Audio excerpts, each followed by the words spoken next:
On this episode of The Call, I FaceTime with Nicole Ryan, a 27-year-old woman, wife, and mother based out of Manitoba, Canada. As our social media manager, naturally, we talk about all things LB, but we also talk about her choice to get sober from alcohol in her early 20s and why her relationship with her husband is so important. Take a listen. Welcome to The Call. I am sitting here with one of my all-time faves, Nicole Ryan from Manitoba, Canada, 27 years old. And not only has Nicole been a resident contributor for us, she now has the role as our social media manager for Instagram for all of our accounts. So, welcome, Nicole. Thank you. Thank you. First, let's get into how did you even come across LB? Do you even remember? I do. I started as a fangirl. I love it. If I'm being honest, I started as a fangirl. I remember that there was two moms that I followed, shortly after I became a new mom, and they were rocking the Protector, Lover, Mother interlock tees, and when I saw those words, Protector, Lover, Mother, it was just that just clicked for me. I felt like as a new mom, that just totally summed up who I was and who I was becoming, and kind of the mold that I wanted to keep me grounded through all of it. So then I bought a t-shirt and I bought a beanie, and I bought. My husband one of the modern father shirts for his first Father's Day. I remember that. Yeah, and and it just kind of grew from there. So, and then you saw me and we started our thing. So yeah, no, I saw you, and I think you came through for a contributor call. Yes. Whoever she is, because some of the moms that come through, I already kind of I already internet know them. I've seen them with other moms, internet stuff. So, but yeah, no. So I didn't know you at all. I had no frame of reference for you, and I was like, oh my god, she's got this really unique look, and she's from Canada, and I want to work with her. So I remember your first season, you just blew it out of the water. Do you remember what you styled? I was so excited.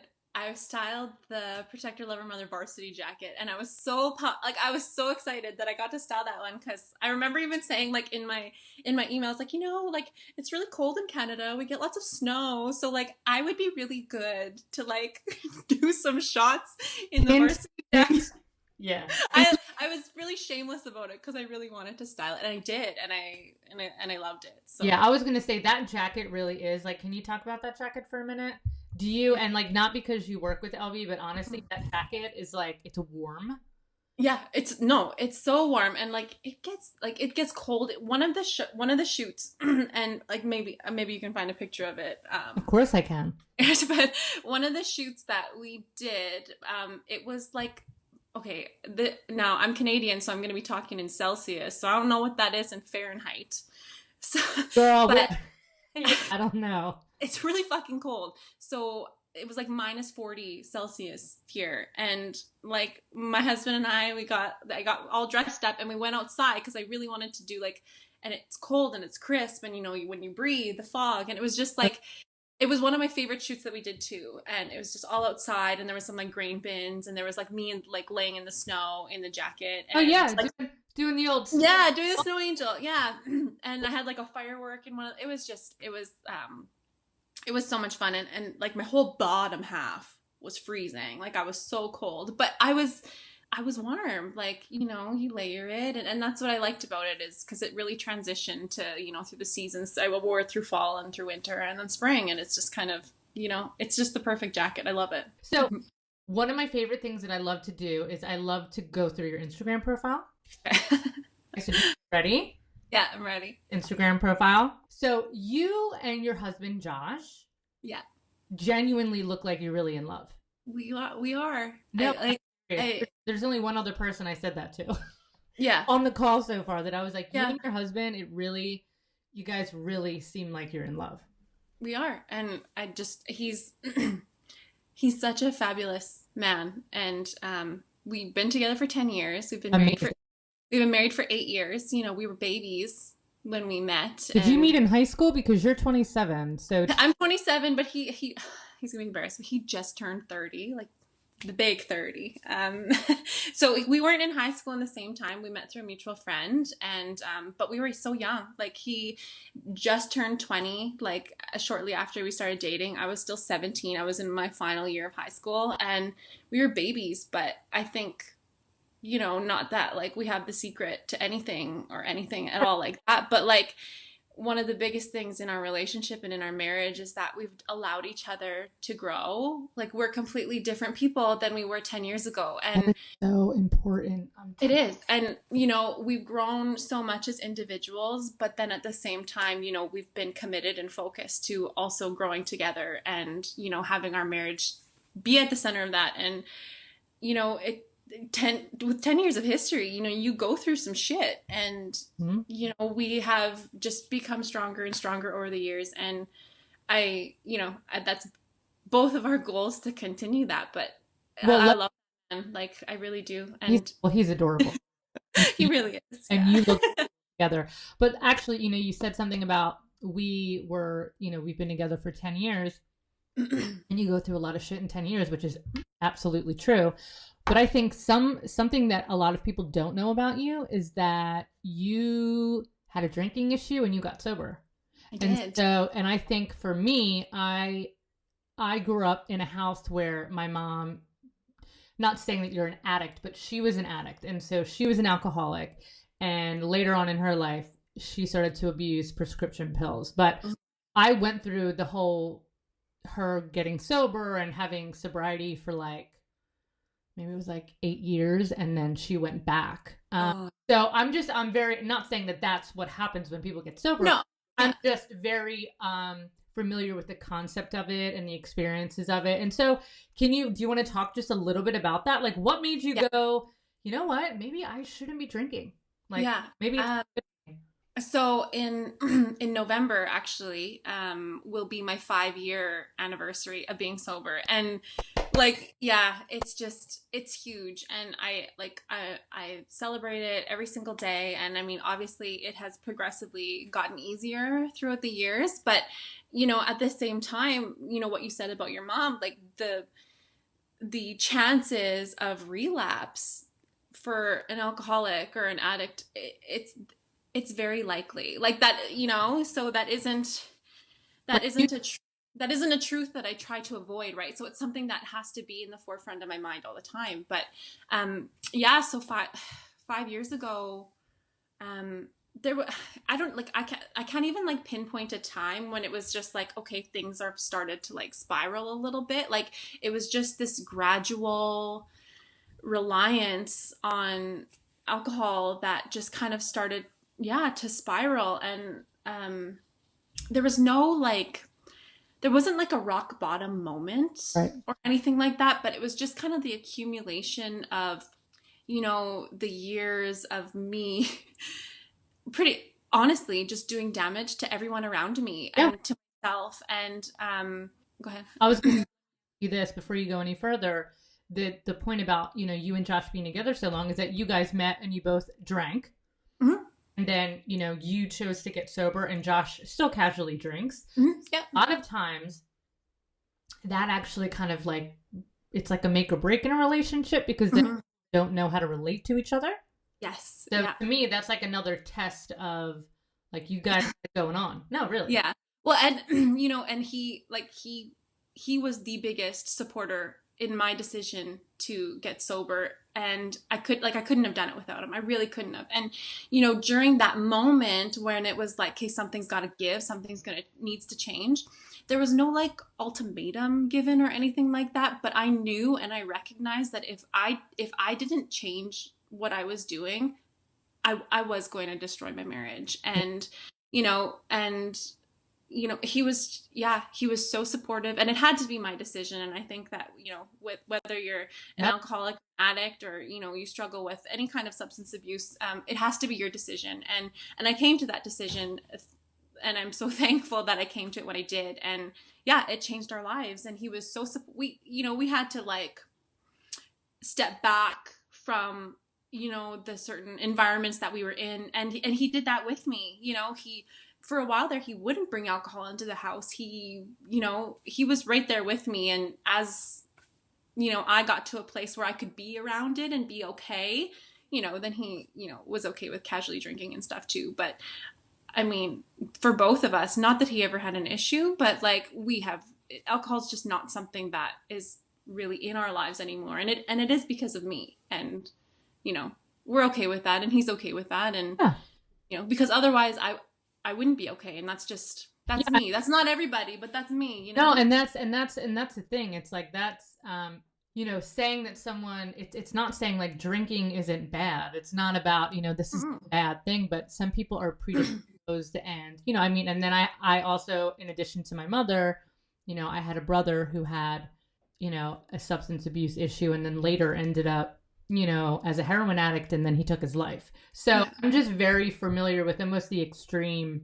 kind of cases of that stuff. So anytime I kind of come around, and it was such not a pleasant surprise to be like, oh, you were an alcoholic at one point. Yeah. No, but it's so like good to hear. Yeah. Yeah. It was a really pleasant surprise because like I dug on you as a human being. This is why I love the internet though. And this is why I love having the company that I do, is that because, I felt attracted to you like through, not that way, but I felt attracted to you through, the internet, and there was something about your vibe. And then I started working with you, and you kill it on your looks and all of that. Like, that's not even an issue. And now you're working more with us, and you're doing social media management, but to learn a little bit more personally about you, it was like one of those surprises that I was like, wow, you know what I mean? Like, she's gone through something, and it made me have more of, again, not that you have to be an alcoholic, but it made me have more of a respect for you. And I'm like, you know what?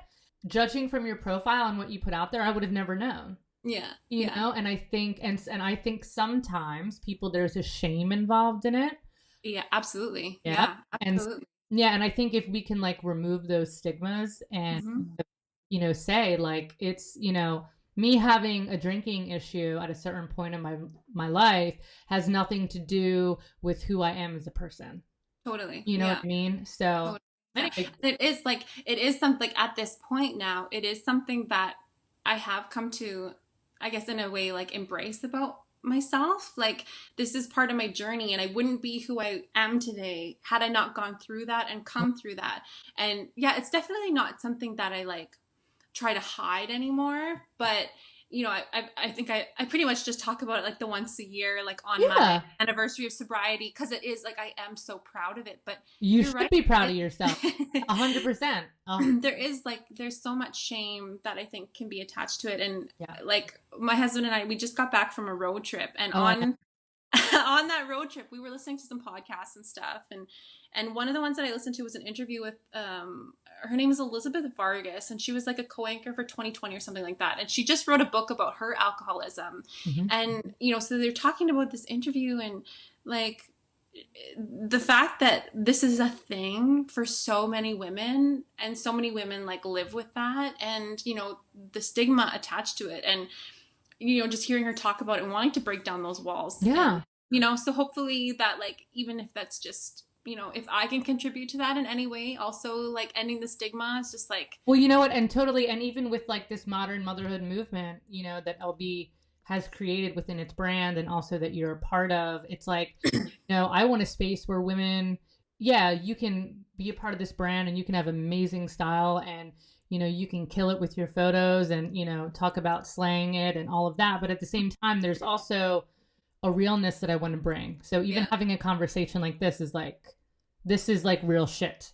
You know what I mean? That, and even being a mother, in today's society, 40 years ago, the idea of, being an alcoholic or anything, it was so like shameful. And it wasn't addressed, and it was put under, swept under the carpet. So to me, it's like, I always, with my company, I always want to open up a space, whether it's about struggles that people have, or whether it's about, saying, I think that all couples are equal and should be able to have children, same-sex marriage, whatever. So that's why I really wanted to bring that up, just to kind of shed some light, tell you you're awesome. Thank you. Kicking out. And then to just a few posts. You guys, first of all, okay, so my co-host on the Roundup, Natalie, has a major girl crush on you. Always talking about your accessory game is on point. It's never overdone. And as well as like you have these big doe eyes. Gorgeous. And so I'm looking at this picture. It's you in the gondola. Where are you, first of all? Are you in the US or are you still in Canada? No, it was all Canada. Yeah. So we went to. How far from Manitoba? We drove, I think, like 2,500 kilometers. And again, I'm sorry, I don't know how many miles that is. I'm like, that sounds like a cross-country road trip to me. Okay, here's this. Okay, so Minnesota is right under where I live, and we were above Montana. So I don't know if that helps, but that's like... So you were like a state away. Okay, let's just keep it at that. We were 2 provinces away. Oh, that's right. You guys... Yeah. All right. So yeah, anyway, we were in Banff, Alberta when that photo was taken, and like I had planned for us to like go on a gondola ride. I didn't know like what that meant. I just figured it was like a little like thing that just like maybe like goes around a little bit. We didn't go around, Jen. We went straight up a mountain. Like it was like we're on it, and we're like 7,500 feet. Did your stomach flip? Because yeah, I'm like an anxious person like to begin with, and this was just a whole new heights. But you know what? It was the most like exhilarating and terrifying, most amazing experience that I've ever had. But we were in that gondola, and I'm stressing, and Josh is like looking around having the best time, and my son Van, he just turned 2. He's having the best time, like so. Well, but it was. We just keep wanting to talk, you and I. I don't know. It was crazy though. It was crazy. So. Well, that reminds me. This past summer, not this past summer, but the summer prior, Jeremy and I took Dylan, our son, to like a state fair in South Carolina, and they had helicopter rides there. So there's Jeremy, and like I'm gonna take Dylan on this helicopter ride, and I'm like, I totally don't like heights. Like I'm not that person. Like I'll never bungee jump. I'll never. No. At that point, I'm like, well, if they die, like, I don't want to be alive. Like, I don't go down with them. Like, honestly, like, I don't, you know what I mean? Like, regardless if Jeremy and I aren't together, like, I don't want to be alive. I want to be without them. Yeah. And, our son. So I'm like, I'm just going to go with you. And he's like, are you sure? And I'm like, yeah. So we get in. I mean, it was exhilarating, but it was scary as fuck. Like, they had the one, like, cab door part thing just open. Oh, yeah. And Jeremy, well, I was in the back. Initially, I was going to sit up front. Thank God I didn't. But Jeremy was like, I thought I was going to fall out. Like, he knows how to just keep it cool. Like, I would be out. Yeah. Like, turn this goddamn thing around. Yeah. So, yeah, I kind of have a little bit of an idea, but, I know mountains are pretty fucking high. Yeah. Well, and it's funny that you say that you, like, just were concerned about dying, because those were my thoughts. I'm in there. I was like, this is it. Like, we're going to die here. But at the same time, I was like, but you know what? If I'm going to die with anybody, these are my people. So. Yeah, these are the people I'd rather go down with, because I don't really want to be alive without them. If I have that choice. Yeah, exactly. Okay, and so I love that there's a picture of your man, and he's in our Modern Father shirt. And he's just, like, he's just so cute. And he seems, I've had minimal contact with him over FaceTime, but he just seems like he's kind of like just a sweet dude. And he's got our Modern Father shirt on. He turned the big 30. You said he doesn't like birthdays. So you didn't even write like happy birthday on the balloon. No, I didn't. Like, no, he's not a birthday guy, but I'm like so over the top with that. But so we try and find a balance, and he'll take a photo for me he's definitely an Instagram husband, right? Like like that who shoots all your photos. He does. Yeah, he shoots all my photos, and yeah, if there's anything that I'm not in or that I am in, like, it's all him. It's all Josh. So yeah, he's great. I love it. Like it's so, and Van is the sweetest little thing. And I've noticed that you guys, oh, and one more thing I cannot wait to get to. But you guys, you have this hashtag Ryan Family Naps. Like you guys really do nap together all the time? We do. Yeah. I mean, as he's getting older, like it's becoming less and less. But yeah, like when he was a baby, like we napped together all the time, and like we often still do, but again, it is like becoming less and less the older that he gets. But yeah, it's a real thing. Like, and the posts have also become less and less because he likes to nap with like the blackout blind down, which, as you know, is not ideal for lighting, but yeah, no, it's a real thing, and it's probably one of my favorite things that like I've captured on my Instagram because it just so many memories and feels there. Yeah, no, it's super cute. Two things. I love that we didn't know, but you and I both chose the same color black for our home. Yes. Limousine. The same.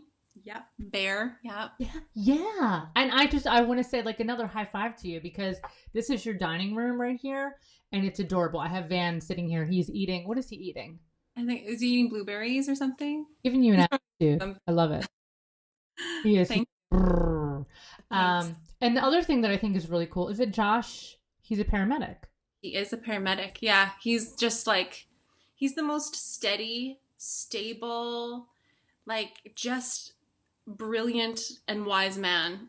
And, you know, it shows not only in who he is as a father, but who he is as like an employee and as a paramedic. Like, you know, he's well liked, well respected, and he freaking saves lives every day. Like, and the last thing that I want to go over is the fact that I had no idea that you could sing. Oh shit. You can sing, girl. You can sing. Yeah. And sometimes. You know what? I was gonna say it like, and again, this is how cute you guys are. You're singing with your husband, and you guys, I guess, serenaded. What was his brother's wife or his brother's his little sister at her wedding is when we had originally performed it, and then we re-recorded it for their anniversary. Yeah, I love it. I love it. I love it. I love it. All right, tell me really quick. What is your most embarrassing mom moment that you've had ever? Like, what's the one thing that comes into your mind? My most embarrassing, well, I mean, like I've done, you know, probably the same thing that many women have done, you know, like I've forgotten the diapers at home and then your kid takes a shit at the park. Like that's right. No fun. But one of my other friends, Rachel Menard, who I pal around with here in Atlanta, she was at a park in Atlanta and I think her 3-year-old had to take a poop, but there was like no bathrooms around. So she's like sticking him in bushes, wiping him with leaves. And I'm like, oh my God, that's it. I'm done that day. I'm going home and I don't even drink really, but I'm cracking open. I'll crack something today. Oh my goodness. Okay. The famous 15, which these are 15 words that are curated for you. And you have to tell me what is the first thing that comes to mind. So this is where it can get fun. All right, my darling, Nicole. Number 1, Canada. Cold. Number 2, adventure. Scary. I'm not an gondola, right? Yeah. Oh, gondola, yeah, gondola. I'm not an adventurous person, but you know what? I think like just my kid is, so I'm gonna have to keep up. I think. Exactly. Number 3, moose. Like killing one on the highway. We didn't, but that was like my fear. Like we'd be driving and there'd just be a huge moose that would destroy our vehicle and everyone inside. Number 4, broccoli. Cauliflower. Number 5, broccoli and cauliflower. Number 5, skateboarding. Josh. Number 6, camel. What? Joe. Joe, the camel toe. The camel? Yes, the cigarettes, the camel cigarettes. Can I tell you, that was the one thing that I was an addict for in my life, though, was cigarettes. Oh, no, not camels, but cigarettes. I was a pack-a-day smoker. Well, I smoked, too, when I drank, but when I stopped drinking, the smoking went away, too, so, yeah. Yeah, no, I mean, I quit right when I found out that I was pregnant with Dylan, so. Yeah. But I can't even imagine, like, going back to it, so. Anyway. Okay, number 7, cornfield. Maize. Number 8, the movie Don't Tell Mom the Babysitter's Dead. I've never seen it. My God, I don't know. It's like an 80s movie. Girl, Yep. I'm sorry. Number 9, the ocean. Blue, salty blue. Blue. Number 10, the LB brand. Woo woo! There's not even words. It's just a noise. It's just that confetti emoji is what I'm feeling inside. Number 11, iPhone. Oh. I said in my mind it was like my life, and I hate that I said that, but it captures my life. It really does. So. Number 12, incense. I'm more of an essential oil girl, so. Number 14, Bob Marley. Reggae. Number 15, Donald Trump. Oh. You know how many? I don't even get words. I get no. Because I do this to the women on the call. I always say Donald Trump. You don't know. I want to know, is there anything at all that you want the LB community to know? Just the whole like LB community, I think, is just honestly, I think that it's so versatile. There are so many women here, and that's why I love being a part of it, because like, you know, maybe you won't connect with everybody, and that's okay. But I guarantee you that there is somebody that you will connect with. And you know, like me, like I feel like I'm a lot different than some of the other gals that are part of this community. You know, I'm a stay-at-home mom. Like this is what I'm doing right now, and this is your gig. This is my gig. This is my full-time gig, and you know, and it's just, you know, we don't all fit into a box, and you know, there's no like stereotypes that we need to meet. Like, you know, there's no pressure. That just be you, and you know, and that's, I think what you look for, Jen, is you look for women who are just so themselves, and you know, just do their own thing and do it proudly and do it loudly, and yeah, just be you, and like come be part of the LB brand, really. Just be your own thing. Yeah. Whatever that may be, but do it and do it well, and as fun. Yeah. All right, well, all my love, and I'm so glad you sat down. I'm so glad I could introduce you in a completely different way than someone just going your feet. But you can find Nicole on Instagram and how do you say it? Is it Nicoleche? Like, what is that? No. Oh, that would be like, I know. I never thought of it like that. No, it's actually like Nicole Shea. My middle name is Cherie. Well, listen, all my love, and I can't wait to air this. It's going to be wonderful. So, sign off. Big kiss. Mwah!